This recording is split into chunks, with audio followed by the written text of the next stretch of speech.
Welcome to the Right Now Show. I'm Judy Saxon. And I'm Charlie Redner. And this is the show where we put the emphasis on writers, writing, and the arts. Hi, Judy. Hi, Charlie. What is new in your world? Well, for the month of April, we did a special presentation of 7 poets reading poetry, and they were all actors and actresses from Laguna Beach, and it was so outstanding. And I got to participate in that. And we got to give CC Sloan a big heads up because she's the one that put it together. Yes, she is a wonderful, wonderful addition to our community. We are fortunate to have her. Absolutely. And we are also fortunate to have our guest who has written a wonderful, powerful book called In Illness and in Health, a memoir by Henrietta Ivanons. And it has received 300 5-star reviews on Amazon.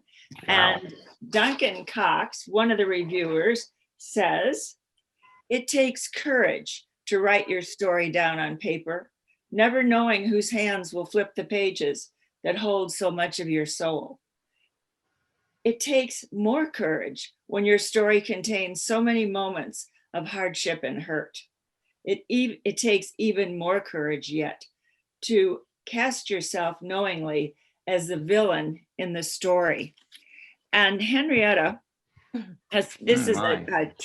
she is a 2-time kidney recipient who's written this riveting memoir about true love held hostage by pill abuse and kidney transplantation. She's an actress and a writer. She's appeared in JAG, Star Trek Voyager, many movies of the week, commercials. Welcome, Henrietta. Thank you, guys. Thank you, Charlie. Thank you, Judy. Hi. I'm really delighted that I can be here in this format. I'm coming to you guys all the way from Winnipeg, Canada. We've had England already, so we keep reaching out. That's the one good thing about Zoom. I've hated the production values, but boy, it's opened up the doors for us to find people all over the country and the world. Oh yeah, it's been great. It's been great. Well, and your book has sold over 5,500 copies, which is phenomenal. It's great anyway, and being self-published. Mm-hmm. So tell us a little bit first about your background and what you wanted to be when you grew up. And wow, yeah, I love that question. Well, first of all, I'm really delighted to be here. Thanks, you guys. I grew up in Toronto, Canada, and honestly, I didn't really know as a child, but I am 52, and I remember being asked to do this project in grade 3, and it was, what do you want to be when you grow up? And at the time, I suspect you guys might remember this show, but the Donnie and Marie Osmond show was on TV in the 70s. Of course. I was just like besotted with the whole thing. And I really can't sing. I really can't dance. But I loved the idea of being a performer, or really a creator. And at the end of the day, a storyteller of some kind. So that's what I wanted to be in this project. And then, and then through high school, and I really wasn't even that focused on being an actress. And in fact, by the end of high school, my kidneys had gone into kidney disease. I was diagnosed with a kidney disease called glomerulonephritis, which is inflammation of the filters surrounding the kidney. So by the end of high school, my kidneys no longer worked.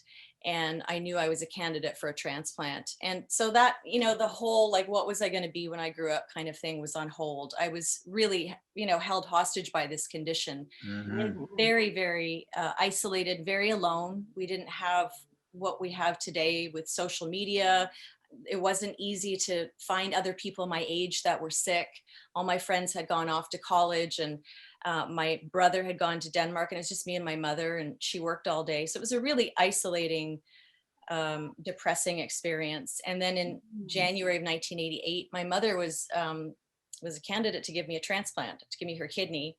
And we had our transplant in January of 1988. And then after that point, I was a little bit lost for a while, to be truthful.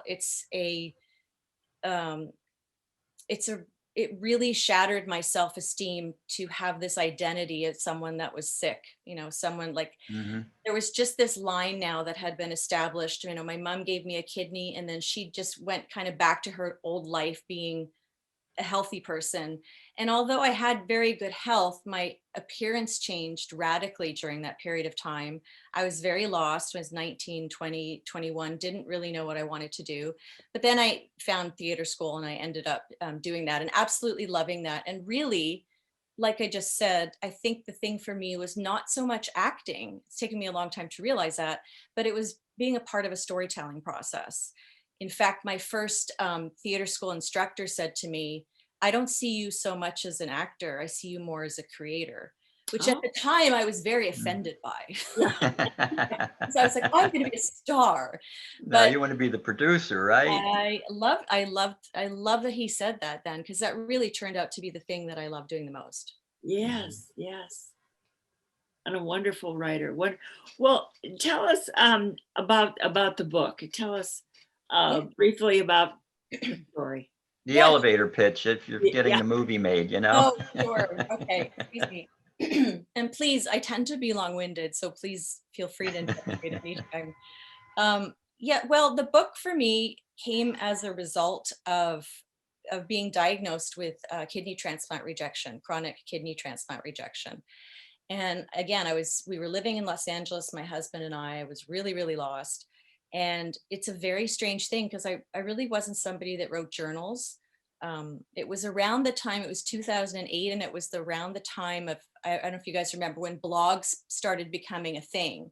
Sure. And for whatever reason, Yes. Kevin decided to go and start a blog for me on blogger.com. And he said, write about it, write about what you're going through. And it was a really horrific period of time, because that's actually when my addiction, which I didn't realize was a thing, really escalated, and my dependency for drugs and alcohol escalated. But just to get to your question, I found in rehab that I would write every night.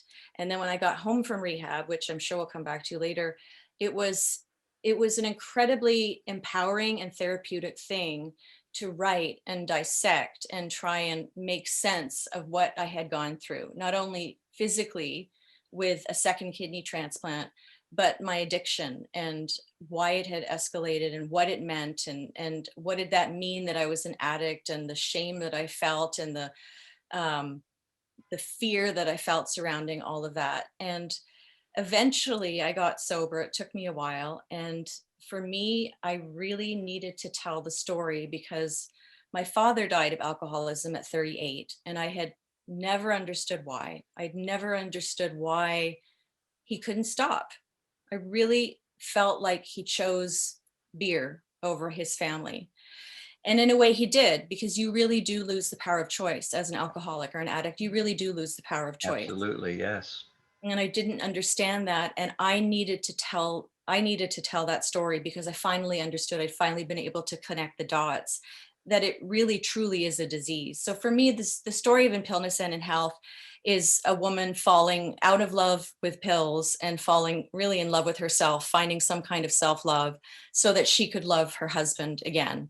It's really a love story at the heart of it between Kevin and I, for Yeah. sure. I love the way you opened the book with sending him out to pick up your meds at the pharmacy, and he wasn't there at exactly 9 o'clock when they're rolling up and to get that, be first in line and be back with it. And I understand that.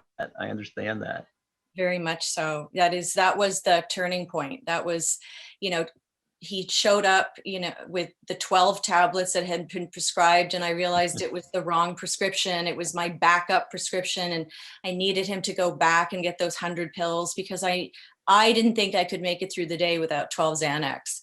I mean, that's all I was at that point, was an animal held hostage, really. It just goes to the top of the list. It's just the thing. It becomes your God. It becomes your higher power. It is your obsession. It's your life. And for me, there was no way out of it without help. The exact same thing with alcoholism. I mean, really, that's your best friend. Everything else is second. Yes, absolutely. Yes. Yeah. And you really show that in the book too, so powerfully. Yes. How it does become so all important. Yeah. It's, I mean, I could talk for hours about addiction. I interchange,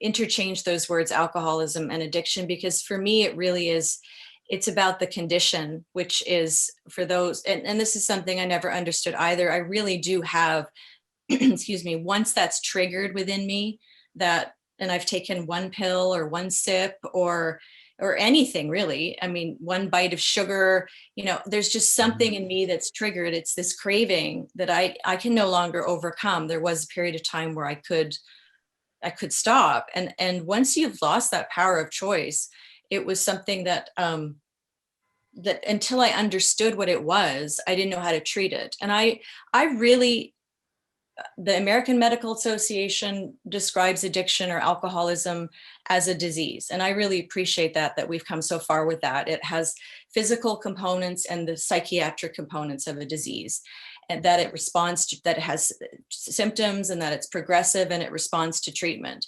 And I appreciate that as someone who's gone through 2 kidney transplants, because I choose and need to treat my disease, my kidney disease, every day with certain tools. I have a transplant. I have to take medication every day. I try to eat well. I drink lots and lots and lots of water. I try to stay abreast of everything new in the world of kidney transplantation. I go to my appointments. You know, I do certain things every day to take care of my transplant because it's a disease. And for me, it really works to treat alcoholism or addiction as a disease that I treat every day. And I simply can't have a discussion about this without talking about Alcoholics Anonymous. Right. And it is very much considered that too, a condition that we treat with a spiritual solution, which is something that had never occurred to me, which is something I'm actually looking at in my next book, is a true Don't spiritual. most alcoholics want to be the social drinker and hope they can still have a glass of wine with the girls or go out with the boys and have a beer, but you really can't do that. And you have to realize that yourself. You know, you have to come to that determination. That's why we identify in meetings. That's why I say, hi, I'm Henrietta, I'm an alcoholic, or I'm a drug addict, because I'm the one that has to come forward with that willingness. I'm the one that has to take different actions every day. And I think, Charlie, what I learned and what I've learned over 8 years of sobriety is that it's less for me about missing the relief from drugs or alcohol, but it's more about my mindset and how I change my mindset every day and how I can obsess about things and I can become selfish and self-centered very easily. And I can change that basically, well, through the 12 steps. That's the long and the short of it. But basically through having a life of service and showing up for others, and I have a higher power. I can't get around it. I have to talk about that. I call him Big G. You know, that's, and I know that makes people uncomfortable, a lot of people, because I was one of those people. I was afraid of this idea of a God or a higher power or spiritual life, and not so much in California. People are pursuing it all over the place, but yeah. Well, when you were going through this addiction is when you were doing your auditions and trying to make your name in Hollywood, right? That was really hard then.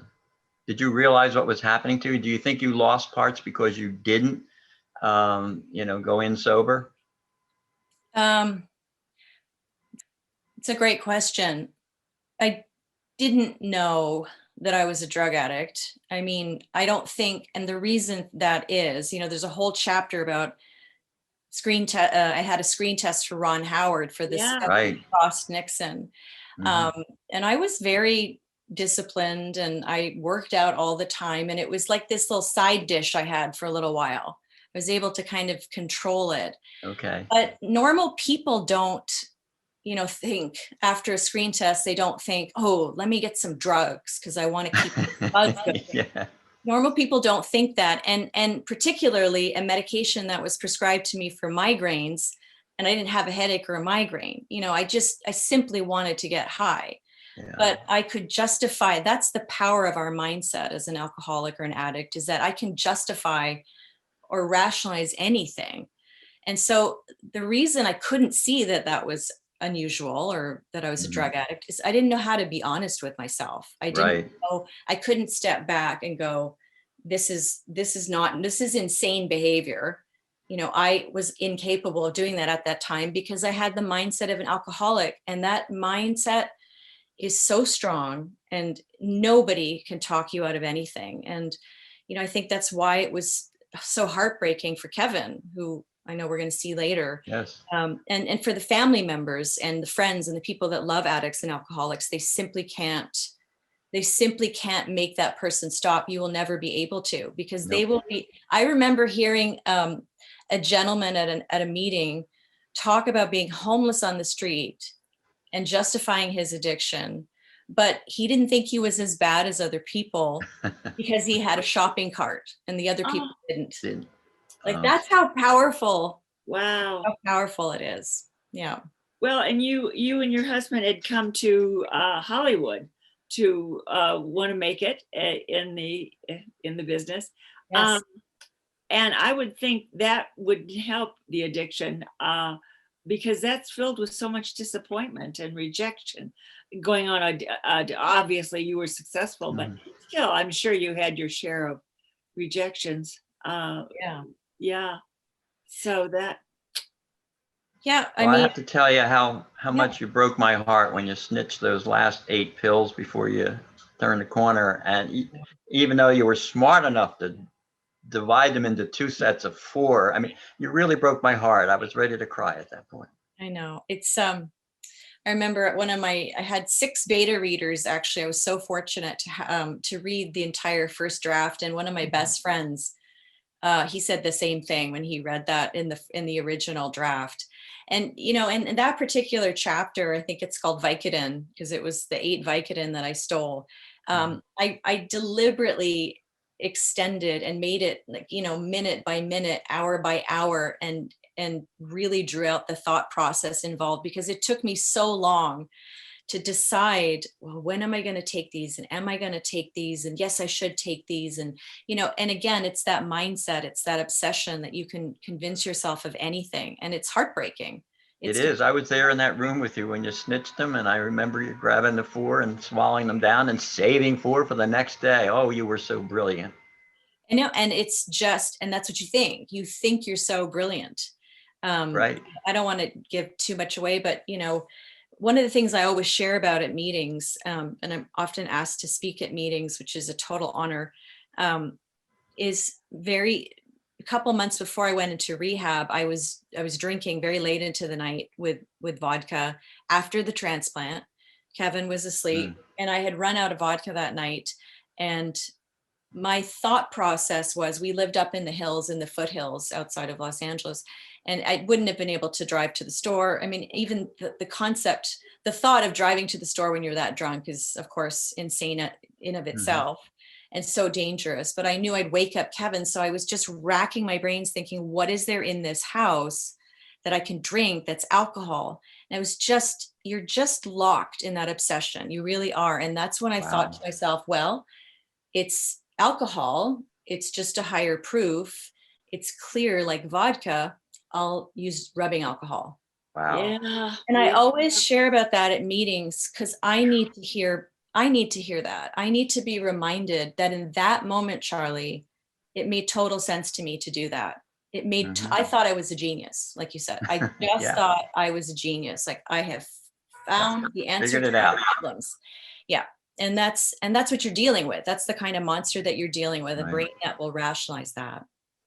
And I don't think we mentioned that Kevin was your donor. He was a match for you when you needed the second kidney. What are the chances of that? I mean, that was amazing. Yeah. I mean, yeah, I'm very, very fortunate. I'm extremely fortunate. I don't actually know statistically what the chances are, but I do know there are many, many people that really, truly suffer on dialysis. It's Well, not. the waiting list for you would have been how long? Do you know how, did they Well, tell you? it might have been the average wait list for a first transplant is something like 5 to 7 years, which is not great news anyway. But then when you're waiting for a second transplant, often they are problematic because your body has developed antibodies towards, because of my mother's transplant, I would have developed antibodies that they would have had to sensitize. And so if you're dealing with a cadaver, it becomes very problematic, and it can be anywhere from 7 to 20 years that you wait. It's really horrific. Oh, Dialysis is, yeah, and it's just no way of life. People think it's a solution, but it's a really, again, in a different way, you're completely held hostage to these machines. And some people do okay on them, but the second I came off the machine and you're on there, there's like half an hour setup. Because of my size and weight, I was on there for 3 hours. Like a gentleman that perhaps is 6'2" and 200 pounds would be on there for 4.5 hours. Mhm. And then half an hour, afterwards. And, we lived like an hour from Cedar Sinai. So that's your whole day. That's Mhm. How Kevin's many days a week did you have to do it at Dallas? 3 days a week. Wow. And It's your whole life. it is your whole life. And then if you're fortunate enough, like I was, to have a caregiver like Kevin, it's his whole life. And then he's juggling, trying to continue taking photos, paying the mortgage, Right. all that. It's a tough deal. And you still don't really feel good, because the second you're disconnected from the dialysis machine, your blood starts filling up with toxins again because your kidneys aren't working. So it's not really, it's not really a long-term No, solution. it's not a life. It's not a life you It can isn't live. life at all. Yeah, not at all. So, yeah. So when did you start saying, hey, I should write a book about this? And how in the world did you find the courage to be as honest as you were in every page of that book? Yeah, yeah. Oh, thank you. Well, first of all, I really, if I was going to tell this story, I was going to be completely honest. And I had to learn, well, first of all, I got sober. I finally got sober. It took me a minute. It took me a couple of years to stop relapsing and to really commit to and just accept that I need the program Alcoholics Anonymous. It's what I need. Lots After of the rehab even, you were still. yes, after I got out of rehab, there was a period of time where I just kept slipping. I just kept slipping with not a lot, but enough where I was just, insane again. But I kept coming back to writing. I kept coming back to those blogs. I kept coming back to those, the relief that I got from writing. And again, how empowering it was to dismantle what I was going through and then to connect again with something creative. Oh, it was so exciting. And it started to make me feel human again. I had felt like, just like I said earlier, just like an animal, completely held hostage by drugs, held hostage by this obsession for these pills. And so to be able to sit down and have an idea, and I remember like the first few times I just get like, find a way to put together the perfect sentence to express what I really wanted to say. And I get this like feeling in my stomach. And it was so exciting to feel creative again, because in a lot of ways, it's not particularly creative trying to work in film and TV. It's a lot of, it's a lot of classes, it's a lot of auditions, it's a lot of driving. And then even when you're on set, it's a lot of waiting around. So it was a very exciting thing to get connected to that. And Was it your idea to write the book, or did someone suggest it?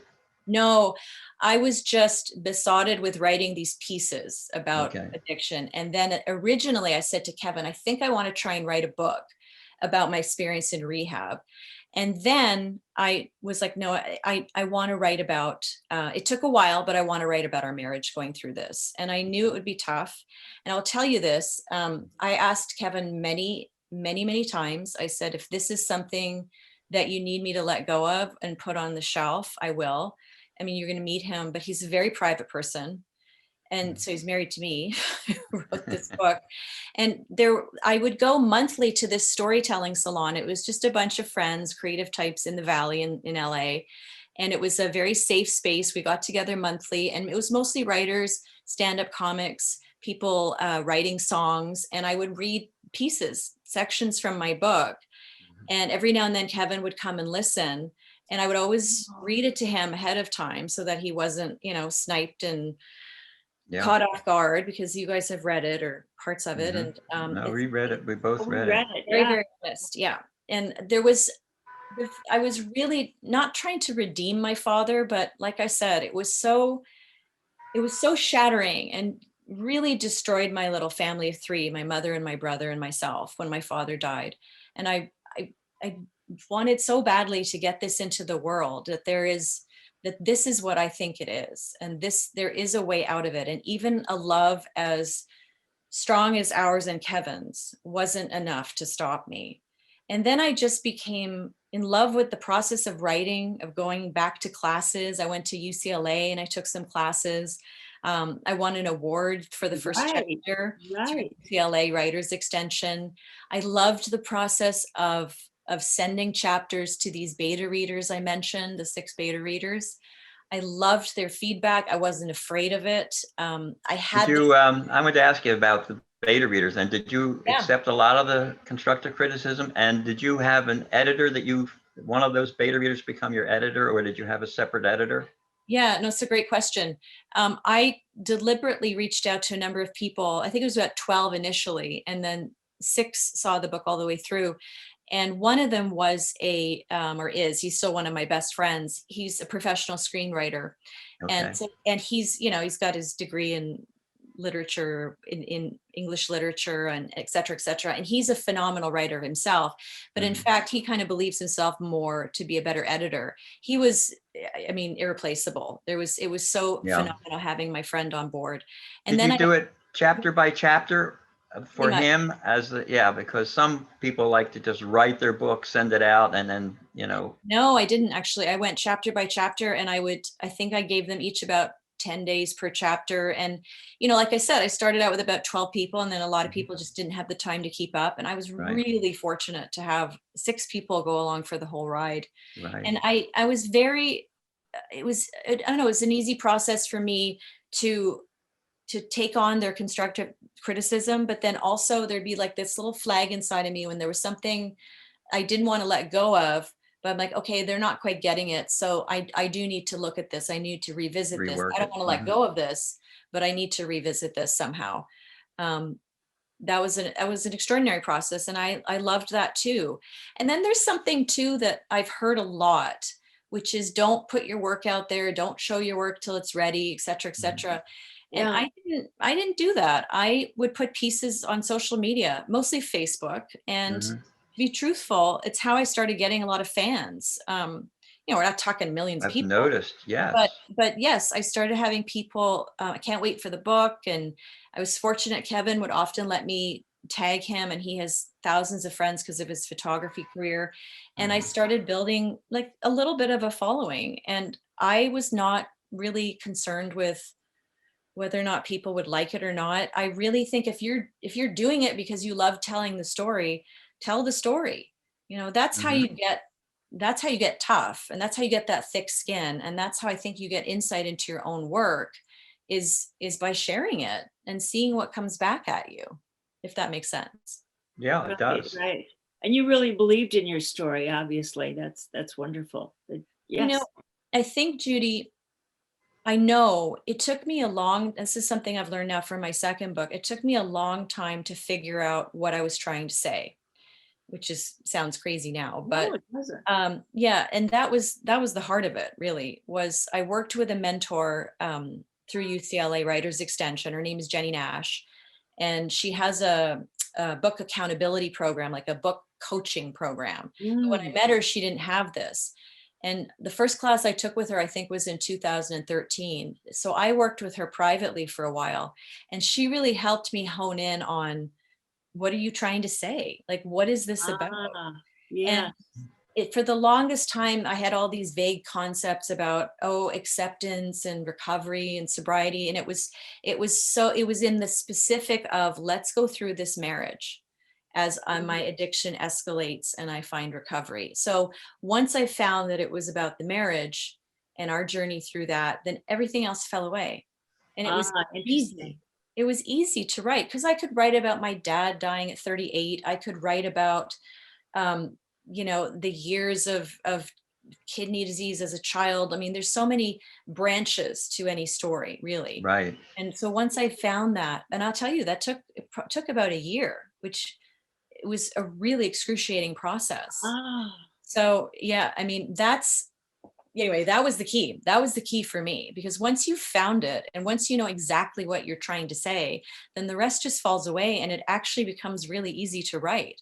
That was mm, my experience. Yeah, there was a UCLA professor that developed a course called GAB, Guided Autobiography, and I took that course, and it does Yeah. lead you down the road on how you can organize your life so that you're not trying to cover everything, but what's the central story here? I mean, it's just like a movie. You're going to pitch it. What's your tag? You know, what are you going to say in That's one right. sentence, two sentences? I was amazed at how much you remembered. I mean, the details in your book and what you said. Yes. Anna, how did you do that? Had you, well, you did the blog and you did Right. the writing and the rehab, but still, That oh, was it wow. though. No, but that was a lot of it, Judy. And it was all recorded in a blog and in the blog. What Mhm. was it called? Hey buddy, can you spare a kidney? I I think. was reading it last, Oh my God. wonderful blog. Yeah, Oh, some of yeah. it was, and some of it I was completely high on it. You know, I was not lucid at all. Wow. But I'm so grateful, you know, Kevin introduced me to that. So I had all of that, and we had a very clear timeline, and the majority of the book is in the year 2011. Mhm. And then I also had all my medical records, so that would also jog Oh, my memory about Absolutely. what I was going through. And then yes, every night when I was in rehab for 60 days, I wrote a blog. I wrote something. So that was helpful as well. And then Kevin is like, he's just like an elephant. He just doesn't forget a thing. So, oh, wonderful. so I could That run can be things good up. and bad. Yeah. So here you are, Henrietta, sitting with this manuscript now. And I know you had an agent when you were acting. Yeah. Did you then go on a search for an agent, or were you looking for publishers that would take unagented work, or what did you do next? Yeah, I did. I did. Yeah, I did everything as thoroughly as I've ever done anything in my life. You know, I said I took classes for the writing. I hired someone to help me write a query letter. I Mhm. watched, you know, webinars on, you know, how to pitch and this and that. You know, I did all kinds of stuff. I've been following email newsletters for years, and I decided to take a year, which in retrospect, I wish I had started the self-publishing process at the same time, but I took a year. I said, I'll give myself a year. I think I pitched to 85 agents, Oh, 25 publishers. How Yeah, many? 25, Mm. 85 agents and 25 publishers. oh my goodness. Wow. I had a couple, I don't know, 2 or 3 requests for manuscripts, Hmm. and a few really complimentary, you know, passes. But and then I started to think about self-publishing, because I was like, I just want to get this out there. I really Hmm. want to share my story. I'm really proud of this book, and I just want it to be out there. Should be, yeah. And once I started investigating that and doing the process and doing the work of self-publishing, the more excited I got about it. There was this initial, which I think I wrote about in the article in Bookish, there was an initial little hump, you know, the ego hump, like, oh, Mhm. I'm not going to be traditionally published. But Right. truthfully, you have so much power when you're self-published. You don't get the perks of No. maybe the radio interviews, or I'm in one bookstore here in Winnipeg too, I think. But you know, say what you will about Amazon, I'm grateful for that. I'm grateful that they allow people to self-publish their books. Right. It's been an extraordinary experience. Well, I know a lot of publishers are going to be kicking themselves when the movie comes out. Let me tell you. Yes, And yes. you'll have the rights, and you can do anything you want. You can pick and choose. There That you go. happens, you know. That's not fallacy. That can happen. No, I know. And you know, and I've continued to seek guidance and advice. There's a wonderful, I haven't read much of his stuff. He's a self-published author named Michael C. Grumley, and I stumbled upon him in my research, and I actually contacted him. He's written about 5 books, completely self-published, and he said, we had a conversation on the phone. It was very kind of him. We spoke for about 45 minutes. Wow. He said everything I was doing was right. And then he told me he mentors a lot of writing groups, and he goes around and he says to them, okay, so how many of you would give away 100 free copies of your book? And they all put up their hands. And then he says, how many of you would give away 1,000 free copies of your book? And, you know, most of the hands come down. And then he said, Henrietta, let me tell you, I've probably given away 100,000 copies of my book, but he has sold 2 million copies of his book. He's a very, very, very successful self-published author. And now I think he's working with someone for rights and stuff like that. But there's all kinds of stories. You know, you just have to you have to find your own internal compass about it. I had a Right. dear friend here from Newport Beach who wrote 3 gumshoe novels. I mean, I really enjoyed reading them, but they were just, self-published, 3 book. He was on track just using Amazon to make $100,000 a year on his sales. Now, that's at 99 cents an ebook as opposed to $3.99 you think it's worth. But wouldn't you Yes. rather have 100,000 people, just like your example there, Henrietta? Yeah, 100,000 people pay you $1? I mean, come on. that's it. And that's exactly, I did the shift and I tried this thing on Amazon called Kindle Unlimited, and your book goes into a library service. And so for a Mhm. monthly fee, I think it's $9.99, people can read all the books that they want. And I had no Right. idea what to expect. And in 3 months, 250,000 pages, 250,000 pages were read. And that's about 800 copies of my book. And it's because once you have that service, it's free. Mhm.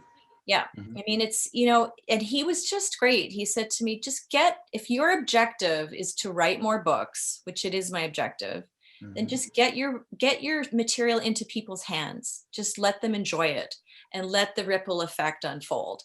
It's Let's a talk great, about the production a little bit. I was infatuated with your cover photo, which I know your husband took, but Oh, I wanted to yes. know, Yeah, I don't. how did that happen? How did you get that? Yes.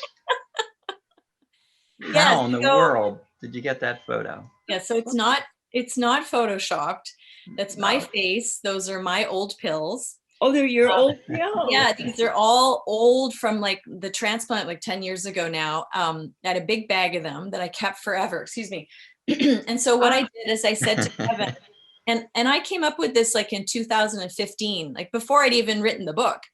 And what I did was we bought a tin foil turkey basting pan. And then I cut a Mhm. hole out of the bottom and then put some oh, Mhm. duct tape around the edge so I don't scrape my face. And then I lay on the floor and put the pan over my head. You know, And then Kevin, Photoshop works, Henrietta. I know, it has to be real, Charlie. And then he poured all the pills and arranged them around my face. And then Kevin's a brilliant photographer. And I think, honestly, I think it was the first shot. I think we took 10. Wow. And then he just, designed it for the cover when it came to that's self-publishing. great. Just great. Yeah, and Wonderful. like I said, it was years and years and years ago. And so I printed it out and I put it on my wall as kind of inspiration to keep going. Yeah. Did you then find a book designer to do the interior and all the graphics you need to put a book together? Well, actually what I did was I took this, I mean, I don't want to sales pitchy here, but there's a wonderful course through Writer's Digest called Mastering Amazon for Authors. I've seen that, Highly, yes. highly, highly, highly, highly recommend it. And it was actually, there's 3 components to it: advertising, marketing, and publishing. And in the publishing component, he makes it very, very, very simple. It was simply a program that I purchased, some software called Vellum, and I just dropped the file into Mhm. this program, and the book you see is what came out of it. It's worth Wow. every penny. Oh, my I'm goodness. not particularly technologically savvy. I'm okay. I can manage Word, but I'm Mhm. not. Yeah. And then the ebook was pretty simple too. It was just the file, the Word file itself, and then it just got uploaded on Amazon. And then when you use Vellum, it actually changes it changes the ebook into all the formats you need for Barnes and Noble online, Kobo Right. online, Apple Right. online, et cetera, et cetera. It was a very simple process. And Mhm. that course in particular, it was something I really learned along the way. Like, just keep asking for help, just keep trying classes. There was no shame. It was like, it was empowering to do it. Mhm. It really was a wonderful process for me. And the marketing you had to have done, I mean, to sell that many copies, your Facebook obviously helped with selling. Your Yes. Facebook is just wonderful. I was reading, the tears came with, your writing is so, so special. Yeah, your Facebook and your Twitter, and I'm sure all that platform really helped. I think it did. I mean, initially I had these wonderful people that had been following me for a bit. Again, for anybody that's watching, not huge numbers, but Mhm. I truly believe there was a ripple effect. There was Oh, just yeah. something. I think you can do a lot of marketing. I know I could spend all day long every day. I could be reaching out to bloggers and pitching, and Mhm. I've pitched to newspapers. I've done all kinds of things. But at the end of the day, I think you have to write a good book. And when you write a Yeah. good book, there is Right. word of mouth. There is Right. word of mouth. The reviews are powerful and they're wonderful. Mm. But I have to say, with anything, how do you, think about the last book that you read? How did you hear about this book? It's usually from somebody that says, you have to read this book, or Mhm. a movie, you Right. have to see this movie. I don't necessarily seek out reviews. And so I'm grateful for that. I Well, I check don't know that out. if that's the big thing with Amazon. The more reviews you have, the higher up the ladder you go, and the more sales you make and the more reviews. I don't know how, usually if you have 10 friends and you get 5 of them to write a review, you've done really good. That's one thing actually, Judy and Charlie, that I've worked really hard on is keeping track of who I know read my book. Even if somebody said, "Oh, I told my friend so and so," I'd write it down, and then a Mhm. few months later I'd reach out. That was a lot of work. It's Oh, work. Are you getting emails now from people that have read the book and you respond to them? Yes, yes, yes. I New Year's Day, I had the most wonderful experience. Actually, New Year's Eve, we were flying back from Boston, and this is a couple years ago. You're having champagne on the plane, right? Oh no, oh, not me. Not you, I know. No. But I got a 2-star rating on Goodreads, and I was devastated. Like, how can you even rate a book 2 stars that's completed? And then the next Yeah. morning on New Year's Day, I woke up and on Instagram, someone had written to me from New Zealand. And she Oh said, my. "Thank you for writing your book because my ex-husband is addicted to meth. And now I understand that it makes me emotional, that he's Mhm. dealing with a disease. And now I can have more compassion for him. So oh. thank you." Wow. And that says it all right I there. was thinking, yes, the number of people that you have helped with this book and that you will continue to help. What a wonderful feeling that must be. It's everything, it's Yeah. to go from being such a truthfully self-centered woman who was, not a monster. I mean, I have friends, I've been kind to my friends, but I really lost my way. Mhm. And to be able to have done something with this experience and also to be fulfilled creatively while I do it, Yes. Yes. never been about money, please. It's just it's not about that. No. It's really, at the end of the day, it's, tipping my hat to my father, who really had his life tragically cut short by this thing at 38, and hoping that people will understand and find more compassion for those that they see are Yes. addicted, and that they don't just dismiss them as people that don't have willpower. It's really Yeah. not that simple. Yeah. It really is. No. No, no, Yeah. not at all. Wow. Well, what is in your future? I was reading this morning part of a memoir for young adult. Oh, I loved it. That was on, I think, your website. You had a chapter, a couple chapters. Oh, thank you. Oh, I loved it. My goodness. I have 5 books in the works, which is exhausting. But I have that great idea. I loved Judy Blume's books growing up. Just loved them. Yes. I was Yeah. obsessed with them, all of them. And so I had this idea of going back into my high school years and kind of using Judy, if only Judy Blume had been my guide through high school, and Yeah. writing about the experience as if she'd been my guide. But right now, truthfully, I'm working on this book, which is really more of a spiritual journey. I want to investigate all of my illnesses through my life, my kidney disease. For many years, actually, I haven't gotten into this in this interview, but I've been dealing with a painful nerve condition, which is most likely a result of being on immunosuppressives for so many years. Oh, Mhm. And a few years ago, it was just a crippling, horrific condition that nobody could figure out. We even went to 40 dermatologists at USC, did a grand rounds, and nobody could figure it out. And I really leaned very, very heavily on what I call my higher power, what I said was big G. And so I wanted to investigate going through all of my illnesses and what it was during that period of time that I used as as a guide or an anchor or a crutch, if you will, and how it led me to the relationship I have today with this guy I That's call Big G. wonderful. Do you have your Yeah. book handy? I asked you about, was it Yeah. page 220? There was one paragraph in there that I had an experience similar to that, and I wanted you to read that one paragraph. Oh, sure. Yeah. Okay, Charlie. It's from page 210. 210, Tonight, that's it. tonight, no one had seen a woman sustaining an allergic reaction. They had seen an addict. The EMTs and ER physician had treated me efficiently and coldly, as if I were a subspecies of patient. Trauma patient, followed by very sick patient, and at the end of the line, addict patient. They had Yeah. discriminated. Now set that up for us. You were sick, you were Sure. in rehab, and you came out and you were Yeah, almost falling down on the sidewalk.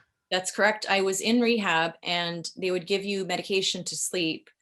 And at that time, it was very difficult for them to find something for me because of my immunosuppressive. So I was on something called Seroquel. And for 10 days, it had been fine. And on the 10th night, I had a massive allergic reaction to it. My tongue swelled up. Mhm. I could barely breathe. My roommate got me out of my room. They called an ambulance, and there was a couple ambulances parked outside the rehab. This is in West Hollywood, a couple minutes from Cedars-Sinai in Los Angeles. And nobody came to me with an oxygen tank. Mhm. Nobody came to me with a chair. They Okay. barely even looked at me. Ah, They actually only talked with the technician, who was sort of the liaison person for the Mhm. whole situation. And when I got into, I sat on the curb, on the gutter, because I was having so much trouble breathing. And my roommate sat Right. next to me and threw her arm around me. And then they put me into the back of the gurney, and which I write about in the book. And the EMT, he just started yelling at me. He said, "Are there any medications that you're allergic to?" And I said, "Well, there's this, that, and the other." And they said, "That's not what I'm talking about. Are there's anything else you're allergic to?" And I didn't even understand the conversation. And Mhm. then finally somebody put an oxygen mask on me, and it kept slipping down, and nobody helped me put it back, and I put it back. So once we got to the ER, it was very, very clear to me, because they left me in the waiting room, the Mhm. EMTs. I still Mhm. couldn't breathe. Right. oh, There was no oxygen tank, nothing. And it was very, very clear to me. I mean, the years and years and years that I've been a patient since I was 13 years old, it's always been this kind of gold card status. I've always been Yes. somewhat of an interest to people, because Yeah. it's very unusual in the 80s and 90s to have a Yeah. transplant for 20 years, which I did. And then this was such a stark Yep. difference. It That's was the way shattering. alcoholics and drug addicted people are treated in ERs. And it's true. I sat with someone 23 and a half hours before getting any service once because they thought she was just a drug user. Can we invite Kevin in to say hello to us? Bet. Okay, let me mute myself and I'll call him. we're so glad you could join us. This is great. Hi, Kevin. I'm Judy. Hi, Judy. And I'm Hi. Charlie, and you are my hero par excellence. I am so Oh, happy to meet you yes. and see you. Trust me. Well, thanks. It's nice to be here. So what did you think of the book? You are the hero and you're sitting next to the villain. How did that feel for you? Well, I don't think I quite see it that way, but thank you. It took me a while to read it. I read a lot of the pieces because Henrietta was doing some live readings, and she'd post something on Facebook, or she was part of a writers group where they would present their pieces to their friends and peers Right. so that they could get some feedback. So there was I think I absorbed a lot of the book before she published it. And then it took me a while. It took me, well, I guess only a couple of months, but she released it in July, and I was actually away in Israel.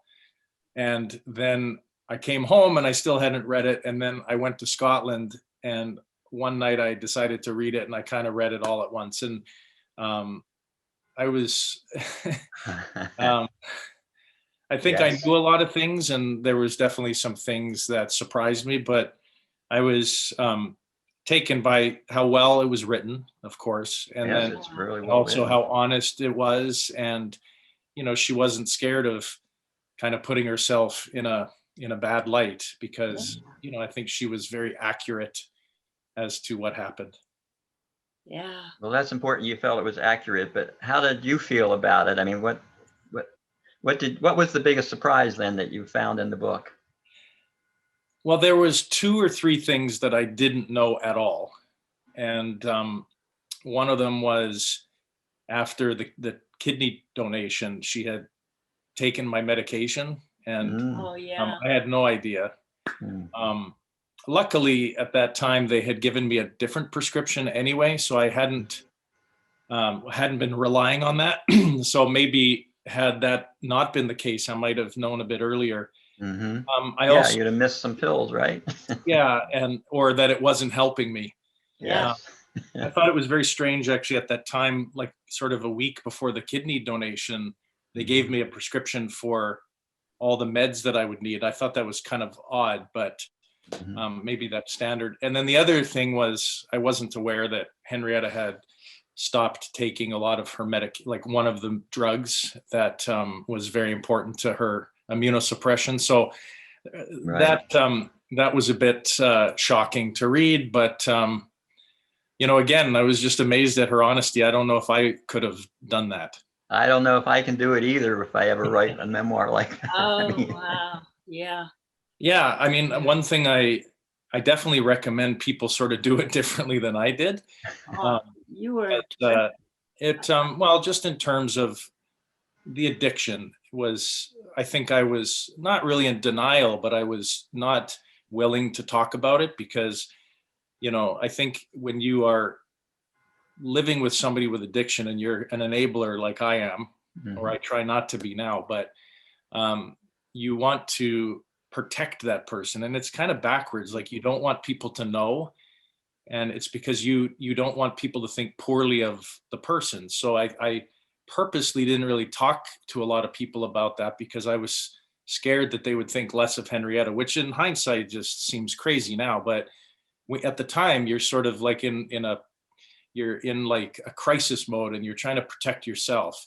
And it's not that you're embarrassed. It's more about you're worried. You're trying to protect what people think about somebody else. And you realize pretty quickly that that's not possible. And then, so I recommend people talk about it and talk about it in healthy ways. I don't mean just right. run around and yell criticize and yeah. Right. How about Al-Anon? Did you ever attempt to go to Al-Anon or? Yes, I would recommend people go to Al-Anon too. And because Al-Anon is like you finally meet people that understand what you're going through. And I think we as human beings, we always want to find somebody that can relate to us, and so that you feel less alone. And I went to a lot of Al-Anon meetings, especially in the beginning, and was able to kind of just meet other people that had been through this, and you just felt a bit more normal, and you felt like you weren't alone, and you could actually talk about it freely. And what I also learned, which was most important, was you learn how to take care of yourself, and you learn how to put yourself first, and that you can actually be you could be supportive of somebody else without the detriment of yourself, without stripping yourself of everything that you have. Did you go to any open AA meetings just to see what was happening on the other side of the room? Yeah, I would take Henrietta to meetings, especially in the beginning. I think, she was, she hadn't driven for a long time just because of being like sick, and I took her to appointments. And so you guys live in Southern California. Yes. That driving is a whole other beast out there. Yeah. So when she started to get well, driving was a bit overwhelming for her because it had been a really long time before she was really kind of. I forgot about that. Yeah. So I'd take her to meetings, and I obviously there were some meetings a lot that are closed, but I tried to go to some that were open and sort of hear people's stories. Wow. Well, we learned something else about you, that you play the bagpipes, and I saw that you're a guitarist, and we actually heard you as a duet singing about your basset hound. And for our audience, since we've talked such a heavy topic, we want to play that clip. So let it run. Oh, it's so cute. You Yeah. do a duet here. It's wonderful. Yeah, no, I started playing the bagpipes when I was like, I've been playing for over 40 years, and actually I'm a member. As you know, we moved back to Canada, but I'm Yes. a photographer by trade, and I still work in LA. Oh, Up do you? until COVID, I was traveling back and forth. My plan was to always be in Los Angeles at least once a month. And Oh, so I play in a pipe band, a bagpipe band, and we're based actually in Orange County.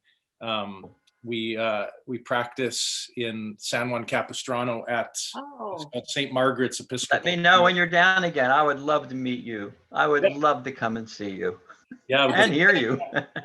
yeah. So we play. Our band is called the LA Scots, and I've been in the band since 1999, and so I spent a lot of time on that 5 freeway between LA to oh, Oh, San Juan. yeah. You know. Well, we're right down the road. Laguna Beach, and is right in we're and 7 the miles band in from the water. is a very esteemed band. You were number one, weren't you?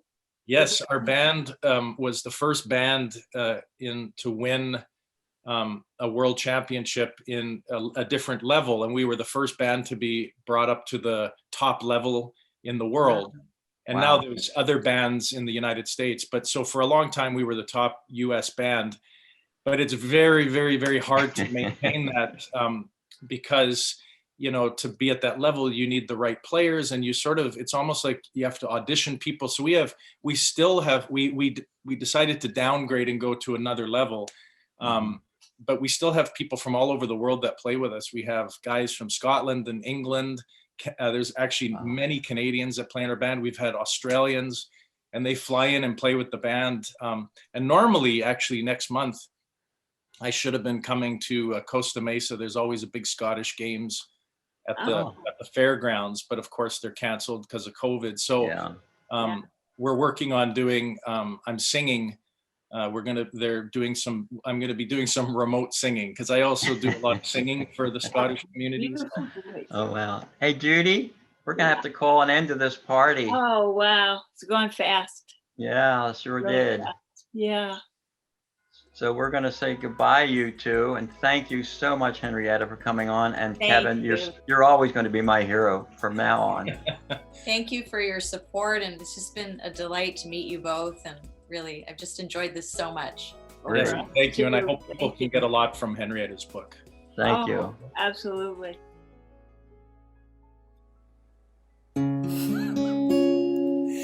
Here's my Basset, his name is Walter. He's so special, he never falters. He's so lovely, does not give kisses, but he likes to snuggle and to lick the dishes. He's 17, what a feat, but he's arthritic with achy feet. He was stealth like a viper. Now he's senior and he has to wear a diaper. Sure, that's quirky, a little shticky, but he now dribbles from his fur dicky. But we sure love him, he is our first son, and in the canine world he is our top one. Walter says, Take me out, I'm not a father, for a walk. Oh God, my bladder, don't leave me in the house alone, you see. I may just give the gift of peace. That's the story of our Walter. We sure love him to a falter. Adopt a senior, please don't pass it. Hounds are the best, especially a Basset. No, no, nothing, no, nothing. no, nothing. No. All right.